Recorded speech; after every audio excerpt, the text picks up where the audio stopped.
बारंबार प्रणाम। मेरा नाम सूरज कुमार, आप देख रहे हैं मीडिया हलचल। जब भी कोई नेता किसी मंदिर या मस्जिद पहुंचता है तो लोग उसे पॉलिटिक्स से जोड़कर देखने लगते हैं। हाल ही में जब प्रधानमंत्री नरेंद्र मोदी बांग्लादेश जाकर मतुआ समुदाय के मंदिर और कांडी के दर्शन करते हैं तो इसे बंगाल चुनाव से जोड़कर देखा जाने लगता है, क्योंकि मतुआ समुदाय के करोड़ों वोटरों को यह प्रभावित कर सकता था। अब इसी तरह की हलचल अखिलेश यादव को लेकर होनी शुरू हो गई है। गौरतलब है, उत्तर प्रदेश में विधानसभा चुनाव आने वाले हैं और सभी नेता अपने अपने वोट बैंक को साधने में जुट गए हैं। बीते सोमवार को अखिलेश यादव सियर माता के मंदिर पहुंचे और उसके बाद इसे उत्तर प्रदेश चुनाव से जोड़कर देखा जाने लगा। अब बात ये कि सियर माता है कौन? आप में से कई लोग इस बारे में नहीं जानते होंगे। सियर माता निषाद समुदाय की कुल देवी मानी जाती है।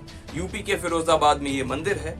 टुंडला तहसील मुख्यालय से 12 किलोमीटर की दूर कोट कंसौदी में सियर माता देवी सैकड़ों वर्ष पुराना मंदिर है। मंदिर की स्थापना कोट कसौदी रियासत के राजा गजराजा ने की थी। बुंदेलखंड के वीर योद्धा आल्हा उद्दल ने भी यहाँ मल विद्या हासिल की थी। देश भर में निषाद समुदाय के लोग यहाँ दर्शन करने आते हैं और नेजा चढ़ाते हैं। यूपी में निषाद केवट और महलाह मछुआरे माने जाते हैं। निषाद समुदाय पिछले कुछ सालों में राज्य में एक मजबूत राजनीतिक ताकत बनकर उभरा है। अखिलेश यादव की नजर इसी वोट बैंक पर है। सबसे पहले अखिलेश यादव ने ही निषादों की ताकत को समझा था।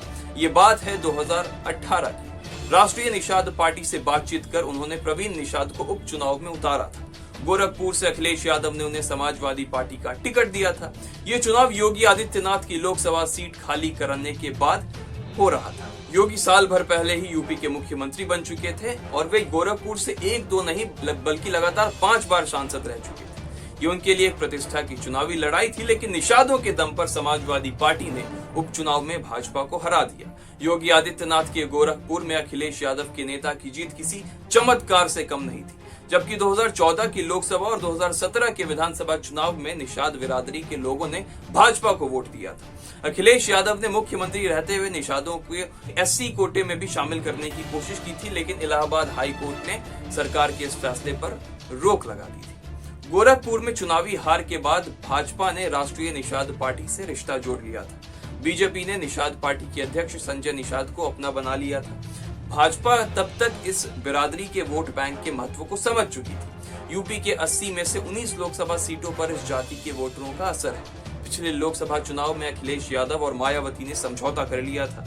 एसपी और बीएसपी के इस गठबंधन में आरएलडी भी शामिल था। इस मजबूत गठबंधन को हराने के लिए भाजपा ने निषाद पार्टी पर भरोसा किया।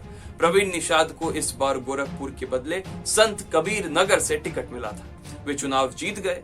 यूपी में तकरीबन 7% आबादी मल्हाह, केवट और निषाद जातियों की है। यूपी के करीब 2 दर्जन से अधिक लोकसभा सीटें और लगभग 60 विधानसभा सीटें ऐसी हैं जहां निषाद वोटरों की संख्या अच्छी खासी है। गोरखपुर, गाजीपुर, बलिया, संत कबीर नगर, मऊ, मिर्जापुर, भदोही, वाराणसी, इलाहाबाद, फतेहपुर, सहारनपुर, फिरोजाबाद, बरेली, आंवला और हमीरपुर जिले में निषाद वोटरों की संख्या अधिक है।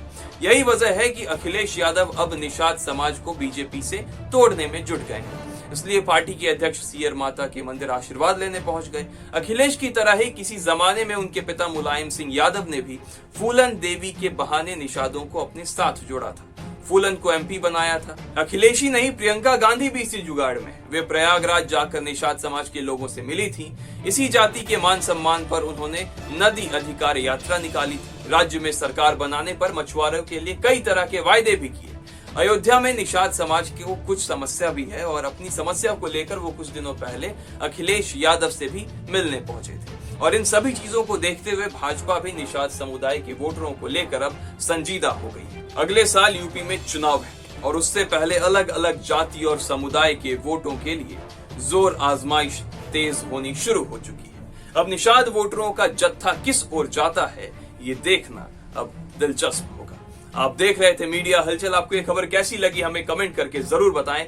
साथ ही हमारे चैनल को सब्सक्राइब करना ना भूलें। अगर आप ये वीडियो हमारे फेसबुक चैनल पर देख रहे हैं तो हमारे चैनल को लाइक करें, साथ ही इस वीडियो को शेयर करें।